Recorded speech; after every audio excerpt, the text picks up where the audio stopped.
everyone. I hope everybody's okay.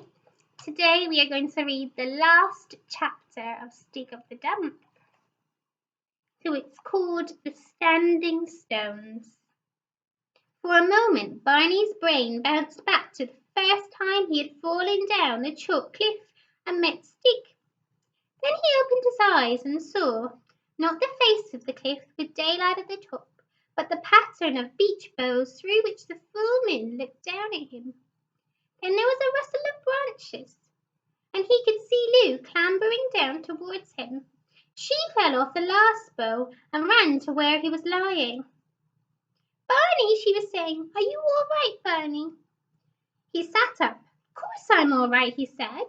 "Big scratch, that's all. Why didn't you stay up there if you didn't want to be caught?" "I thought you were hurt, or I would have," said Lou, looking around anxiously. Shadowy figures were moving towards them through the woods.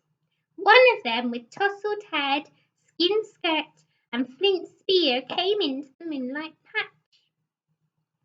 Lou drew away from it, but Barney knew who it was. "Hello, Stig," he said. "What are you doing here?" Stig's teeth flashed in the moonlight, and then he looked curiously at Lou. "Oh, this is only my sister, Stig," said Barney. "Is this really Stig?" whispered Lou. "Yes, of course," said Barney. "My friend Stig." "Oh," said Lou. Good evening, Mr. Stig." Stig merely grinned again in a friendly way and said nothing. "Doesn't he speak English?" whispered Lou. "No," replied Barney. "What does he speak then? Latin or French?" "Don't know," said Barney. "You might try him." Lou didn't seem to be able to remember anything suitable to say to a savage spearman in a moonlit wood, so she said nothing. Meanwhile, other figures had appeared from the shadows and were standing round in a circle, watching them. Stig made a few strange sounds, and they lowered their weapons. Then an argument broke out, with a lot of waving of arms towards the camp and pointing of fingers at Barney and Lou. Finally, Stig smiled at them, held out his two hands to them, and made ushering movements. "I think we're invited to the party," said Barney. They moved off through the wood in a silence that was broken by a barking and whining, and there in the dark was Dinah, jumping around on the edge of her string. Lou ran up to her. "Poor Dinah," she said. "Did we leave you in the dark then?"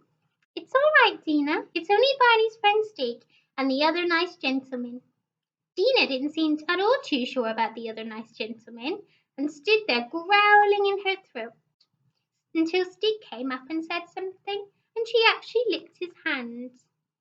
"That's funny," Lou whispered. "Dinah seems to know Stig." "Well, why not? Probably meets him when he goes rabbiting," said Barney.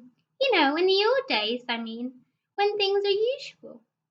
They were on a forest track now, so narrow that they had to go in a single file and not talk. But soon they came out from the edge of the wood onto the bare top of the hill, and now the women and bigger children who had not dared to go into the dark wood ran up to stare at them. "I don't suppose they've ever seen anything like us," Lou whispered. Barney took a look at Lou in the bright moonlight. "Well, I don't know," he said. "You can't see yourself, Lou. You don't look much different from them, except your hair's fair." Lou felt her tangled hair and looked at her ripped shorts, then looked at Barney with legs all smeared with green from the bark of trees. "You don't look very different yourself," she said. They were walking over the smooth turf towards the cluster of huts. The armed tribesmen were on each side of them, and it was difficult for them to feel sure whether they were prisoners or guests. As they came near the huts, Lou said, "I thought Stigs were cavemen." "So they are. My friend Stig is anyway," said Barney. "What have they got huts for then?" asked Lou. Barney thought for a moment as they passed the huts. They were not much more than shelters, a few long branches tied together at the tops, thatched with leaves and bracken. "Perhaps they're cavemen on holiday," he said. There was a holiday feeling about the tribe. They were sitting round the fires from which there came smells of roasting meat. The men were together in groups. The women were looking after the meat on the spit or holding sleeping babies. Barney looked at a group of boys who were rolling and wrestling on the ground and whispered, "Do you think we'll be allowed to play with them?" Better not, whispered back Lou. We'll have to say how do you do, or whoever's giving this party first anyhow. She tried to comb her hair with her fingers, but Barney, after taking a few leaves and twigs out of his, decided it wasn't worth trying. They passed into the circle of firelight, and the crowd, who had been talking among themselves quite quietly before, fell silent, and everyone was looking at them. They walked in silence round the edge of the circle. Barney heard a very small whisper from Lou.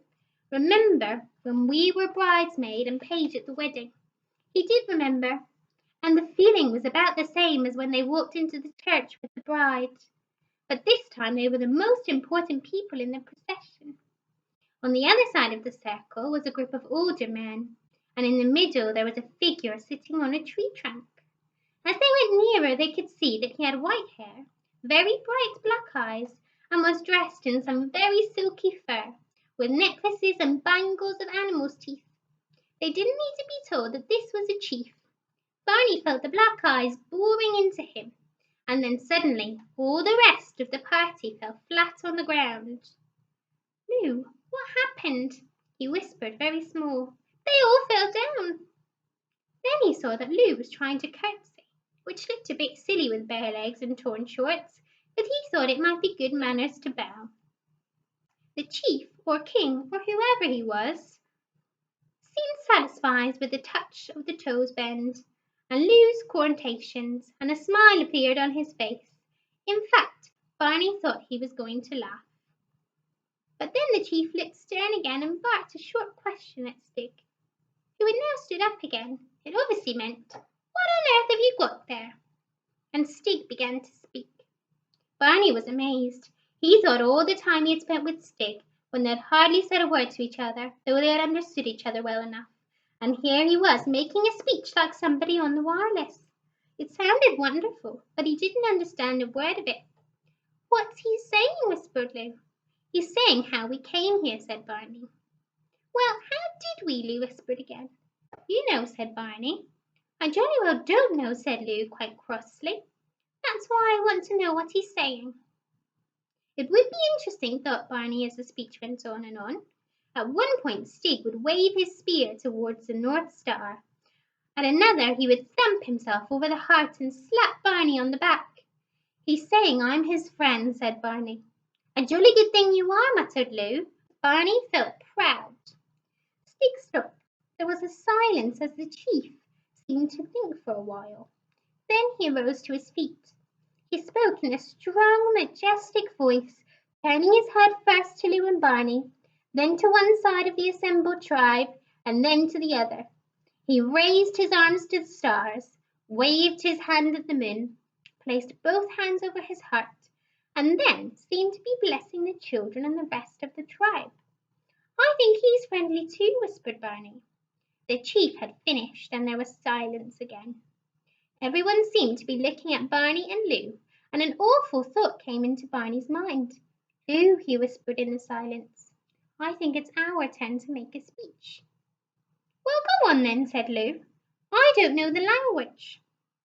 "I thought you didn't," said Lou unkindly. "Do it in English then." "I don't know what to say," said Barney, quite sure that whatever happened, he wasn't going to make a speech. "You do it." "Why should I?" "You're always good at talking. Go on," said Barney. He could see that Lou wasn't sure whether to be pleased or not at this remark, but it felt as if the silence had gone on for hours. Lou looked round desperately, took a deep breath, and started. "Mr. Chairman, Head Mistress, Governors, Ladies and Gentlemen. Golly, that's not right. Lucky you can't understand English. It is with great pleasure that I come here today to present the prizes at your speech day.